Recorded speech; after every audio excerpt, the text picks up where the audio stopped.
Última vez testando o áudio. Fala, galera do GV, aqui é o Eduardo Barreto. Hoje a gente vai falar sobre a segunda lei de Mendel. A segunda lei de Mendel, moçada, também chamada de lei da segregação independente, mostra um segundo experimento de Mendel, uma segunda ideia. Lá na primeira ideia ele teve muito sucesso, e já aqui na segunda ideia ele pensou o seguinte: bom, se eu sou dominante em uma característica, será que eu sou dominante em todas as características? E aí o que ele fez? Ele imaginou que todas as características dominantes fossem passadas em blocos, como uma coisa só. E aí ele queria provar exatamente isso. O que ele fez? Ele pegou plantas com dupla característica dominante. Ele sabia que a cor amarela da semente era dominante. Sabia que a cor lisa também era... que a textura lisa também era dominante. E aí o que ele fez? Ele pegou linhagem pura para essas duas características e cruzou com sementes verdes e rugosas também de linhagem pura. Fez a mesma coisa que ele fez lá no primeiro trabalho, tá? Quando ele fez isso, quando ele cruzou esses dois, ele obteve plantas amarelas e lisas. Já era esperado por ele. Foi isso que ele obteve lá na primeira lei. Na primeira lei ele obteve sempre a característica dominante, quando ele cruzava com a linhagem pura. Beleza, então quando ele pensou o seguinte: bom, agora tá vindo tudo bem, a minha teoria estava certa, quando eu cruzar aqui a minha F2, eu vou ter aquela proporçãozinha básica de 3:1. Quando ele fez isso, para surpresa dele, ele não obteve essa proporção, ele obteve uma proporção de 9 plantas amarelas lisas, com as duas características dominantes, obteve uma proporção de 3 amarelas rugosas e 3 verdes lisas. E a ultimazinha verde rugosa. Ué. E aí a mente dele começou a tentar raciocinar o que aconteceu, porque ele não era... o esperado não era isso, tá? Com esse resultado, ele teve algumas conclusões. Primeira conclusão que ele teve: os fatores eles são segregados independentemente. Como assim? Não é porque eu sou dominante em uma característica que eu vou ser dominante em todas as outras características. Eu posso ser dominante para uma coisinha e recessivo para outra coisinha. E na hora de passar isso para o meu filho, eu posso fazer a mesma coisa. Passar uma característica dominante, uma outra recessiva. Eu não vou fazer isso em bloco, certo? E ele viu também que durante a formação dos gametas haveria uma segregação independente. De que forma? Ele vai pegar e vai, por exemplo, a plantinha lá dele vai produzir gametas Vzão, Rzão, show de bola, tá aqui. Vai produzir gametas Vzão, Rzinho. Vai produzir gametas Vzinho, Rzão. E vai produzir gametas Vzinho, Rzinho. Todos na mesma proporção.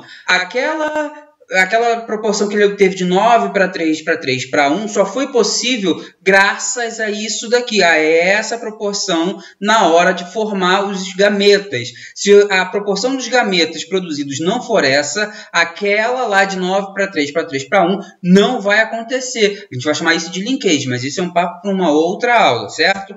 Bom, olha que interessante, moçada. Quando a gente faz uma tabela com 2 genes, cara, a tabela ela cresce um pouquinho. Em vez de 4 possibilidades, eu vou ter 16 possibilidades. Nossa, professor, vou ter que ficar fazendo essa tabela imensa aqui. Bom, molecada, eu não sou muito fã de ficar fazendo tabela. Eu vou ensinar vocês um jeitinho mais simples. Mas tem gente que fala assim: ah, não, professor, eu prefiro fazer tabela. Ah, é? Então, é isso aí. Se no exercício te pedisse 3 genes... se o exercício te pedisse 3 genes, você ia ter que fazer 64 combinações. Isso na hora do Enem tomaria um tempo seu gigantesco. Isso não é vantajoso. Como que eu vou resolver esse problema? Eu vou resolver da mesma forma que Mendel resolveu, com matemática básica, simples. Em vez de eu fazer uma tabela gigantesca, eu vou separar esses genes, analisá-los separadamente. É só lembrar de lei de segregação independente. Vou separar essa galera. E vou fazer a tabelinha simples, que a gente já está acostumado a fazer. Assim, ó, eu vou pegar o gene A e vou fazer a tabelinha. Se aqui esse cara é Azão Azinho e esse outro aqui é Azão Azinho, eu vou fazer a tabelinha Azão Azinho. Show! Vou pegar agora o gene B. Gene B, Bzão Bzinho, Bzão Bzinho. Vou botar aqui, bonitinho, legal. Gene C, vou fazer a mesmíssima coisa. Pronto, fiz aí as minhas possibilidades. O que eu faço agora, professor?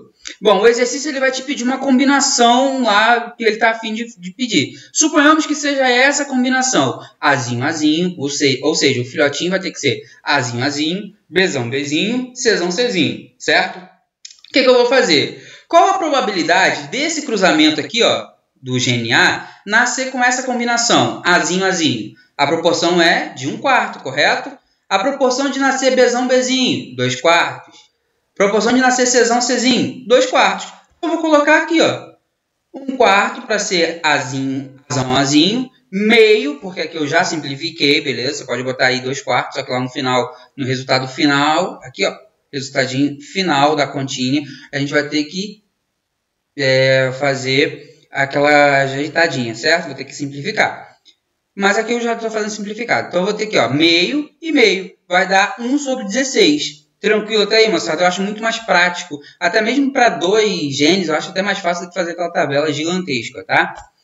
Bom, molecada, quanto aos tipos de gametas, se eu vou adicionando mais genes, cara, eu vou ter mais combinaçõezinhas lá para fazer os meus cruzamentos. Como que eu vou fazer isso? Professor, eu vou ter que saber fazer todos lá na hora? Não, molecada. Quando passa de 2, para ser sincero, o exercício quer mais que você pense em quantos tipos de gameta o indivíduo pode fazer. E aí tem um macetezinho maneiro para a gente. A gente vai usar a fórmula que é o seguinte, base 2 elevado a n, onde n é o número de genes heterozigotos. Por exemplo, aqui eu tenho um indivíduo que é heterozigoto, que é homozigoto, azão, azão, certo? Qual o número de heterozigoto aqui, de gene heterozigoto? Nenhum. 2 elevado a 0, qualquer número elevado a 0, é 1, certo? Agora aqui, indivíduo azão, azinho. Opa, isso aqui é um gene heterozigoto. Então eu vou ter um heterozigoto, um genezinho heterozigoto, 2 elevado a 1, 2. Esse cara aqui ele pode fazer 2 gametas, gameta contendo azão ou gameta contendo azinho, certo? Aqui embaixo, para dar já uma simplificada, eu tenho gene heterozigoto, gene heterozigoto, gene heterozigoto, gene heterozigoto, todos eles são genes heterozigotos. Então eu tenho 5 genes heterozigotos. Vou pegar 2 elevado a 5. 2 elevado a 5 é igual a 32. Esse carinha aqui, de acordo com essa combinação que o texto te deu, pode fazer 32 tipos de gametas. Imagine você ter que fazer uma tabela com 32 tipos de cruzamento. Cara, isso seria gigantesco. Por isso que eu digo que é mais fácil você separar os genes e analisá-los separadamente. Bom, molecada, espero que vocês tenham curtido. Vai lá no Tarefa Online, pelo amor de Deus, façam as atividades. Eu estou avaliando vocês. Chega para mim quem está fazendo e quem não está. E eu sou chatão com essa parada de exercício. Vocês sabem disso. Bom, moçada, de antemão, quero mandar um abraço imenso a vocês. Dizer que eu estou morrendo de saudade. Não vejo a hora de estar com vocês de novo. Beijão. Até a próxima.